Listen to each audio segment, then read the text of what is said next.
Comment est-ce qu'un agriculteur dans notre pays risque 3 ans de prison à cause d'un castor? On parle d'un agriculteur de Saône-et-Loire que je connais et qui avait une partie de ses terrains qui était inondée à cause d'un barrage. Ce qui d'ailleurs n'était pas bon sur le plan écologique. Un organisme administratif de contrôle, l'OFB, financé par nos impôts, le piège, traque cet agriculteur et organise le fait qu'il est déféré en justice en le menaçant de 3 ans de prison.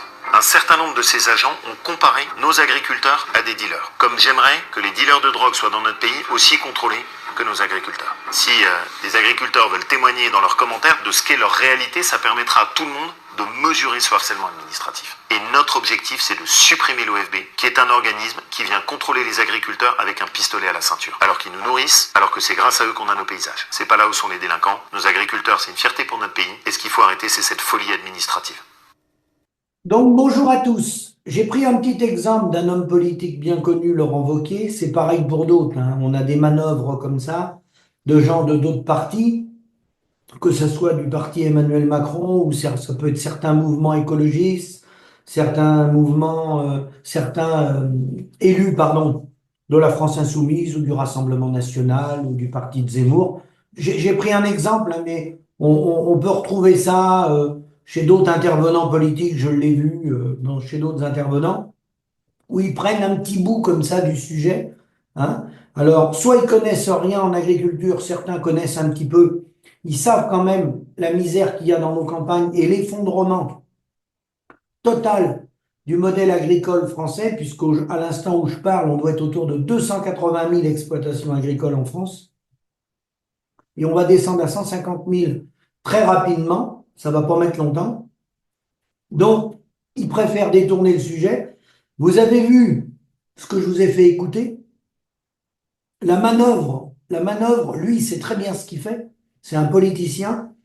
Je voudrais juste vous rappeler que l'Office français de la biodiversité, l'OFB, réalise environ 1% des contrôles en agriculture en France. 1%. La majorité des contrôles agricoles sont effectués par d'autres organismes, comme la Direction générale de l'alimentation, la DGAL, la Direction générale de la concurrence, d'accord, de la Commission de la répression des fraudes, la DGCRF, la Mutualité sociale agricole, qui fait des contrôles. Donc l'OFB intervient principalement pour vérifier le respect des réglementations liées à la protection de l'environnement, de l'eau, de la biodiversité, dans le cadre des pratiques agricoles, ex-zone de non-traitement, respect des cours d'eau, prévention des espèces protégées. Voilà, 1% des contrôles. Alors, faut-il discuter des moyens de contrôle et de l'exagération qu'il y a sur certains contrôles par l'OFB? Oui, bien sûr, c'est un débat. Est-ce qu'il y a trop de contrôleurs à l'OFB? Oui, c'est un débat. On peut en débattre, on peut discuter de la façon dont sont faits les contrôles. J'en ai vu, moi, des contrôles OFB, donc je sais ce que c'est, au niveau de l'irrigation. Oui, c'est un débat. C'est un débat. On peut en débattre. Mais moi, je vais vous dire où il est le vrai débat. C'est que M. Wauquiez, comme tous les gens qui sont à l'Assemblée nationale aujourd'hui ou au Sénat, je dis bien tous les partis politiques, je ne vais pas parler des Républicains, j'ai pris ce petit passage-là, et j'aurais pu prendre Sarah Knafo qui a parlé dernièrement, ou quelqu'un de la France Insoumise, peu importe.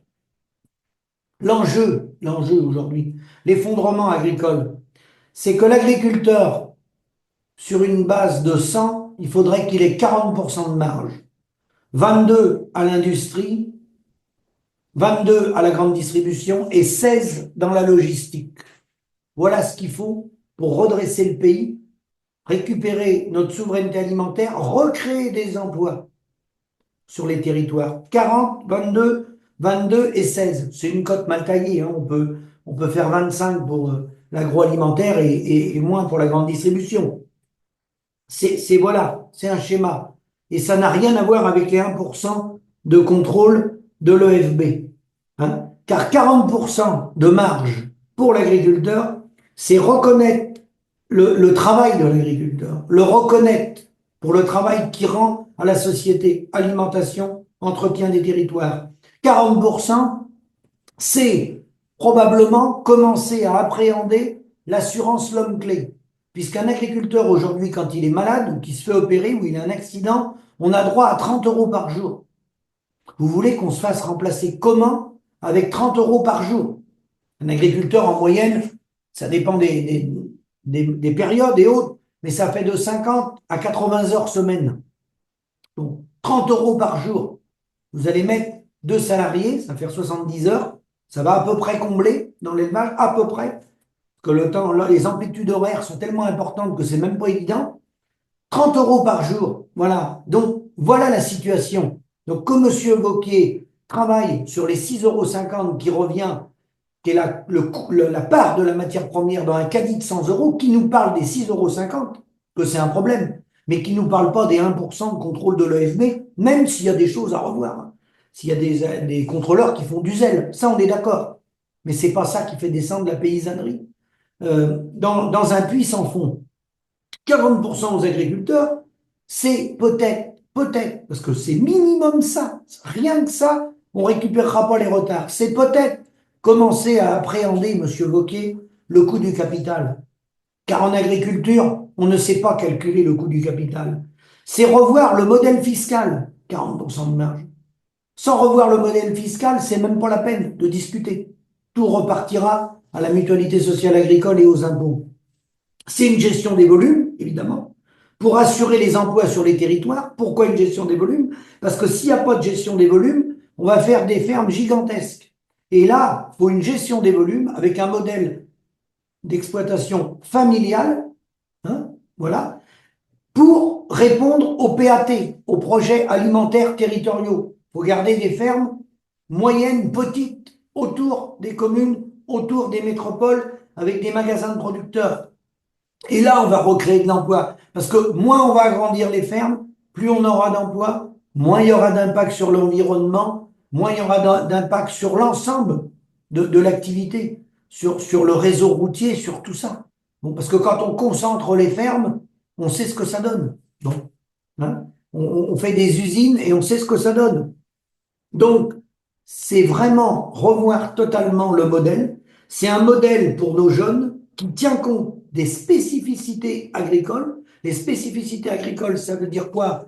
Ça veut dire que nous, on a en langage économique ce qu'on appelle le monopole des facteurs, notamment le climat, pour ceux qui a un impact terrible sur les résultats économiques agricoles, ça c'est pas d'aujourd'hui. Ceux qui font de l'élevage, c'est les animaux, on travaille avec du vivant, donc revoir un modèle en tenant compte des spécificités agricoles avec un revenu digne de ce nom, en adéquation avec le reste de la société. En adéquation avec le reste de la société. C'est la seule solution pour installer des jeunes en revoyant bien sûr le modèle fiscal où on peut très bien, et on sait faire, c'est des volontés politiques, où on pourrait mettre un modèle à l'IS, à l'impôt sur les sociétés, exonéré des plus-values. Voilà l'enjeu agricole pour éviter de ruiner les cédants qui arrivent à la retraite, qui n'ont pas de repreneur, parce qu'il n'y a pas de rentabilité, puisqu'on n'a pas ces 40% de marge, parce qu'on ne sait pas évaluer le coût du capital, d'accord? Personne ne le fait, ce travail-là. Donc, on va dans le mur. On va dans le mur chaque jour qui passe. Voilà. Je suis à la fin de ma vidéo. J'en profite pour remercier et je vous encourage à lire le livre d'Ulysse Thévenot. Hein. Je vous incite et je vous encourage à le lire. Euh, on excuse, bien sûr, parce que comme dit Ulysse, on ne peut pas mettre tout dans un livre. Il y a des gens qui ont témoigné qui ne sont pas dans le livre, parce que bon, il a déjà 250 témoignages, mais il y a des gens qui ne sont pas dans le livre, qui n'ont pas pu être, qui ne sont pas restés dans le livre, parce que voilà, c'est pas évident de parler de tous les sujets. Donc, il y aura d'autres sujets de fait. Il ne faut pas se tracasser. Personne n'a été mis à l'écart dans ce livre-là. Il y a des gens qui ont fait des témoignages qui n'ont pas été repris, certes, ou des histoires graves qui n'ont pas été reprises, parce que dans un livre, on ne peut pas tout dire, sinon le livre, il ferait des 1000 et des 1000 pages. Donc, il a bien été obligé à un moment donné de le clôturer. Et donc, personne n'a été laissé à l'écart. Moi, j'ai eu des SMS, mais je vous rassure, personne n'a été laissé à l'écart. Il y aura d'autres enquêtes de fait. Justement, j'encourage les journalistes à relayer le livre d'Ulysse, qui est un super travail. On a rarement vu un travail aussi pointu. Et j'invite tous les journalistes qui ont du courage à faire la même chose que lui, parce que on ne peut jamais tout dire et on peut recommencer. On peut en refaire des livres et des reportages. Hein. Donc ce livre, Le sens du bétail. Donc je vous remercie et je vous dis à bientôt.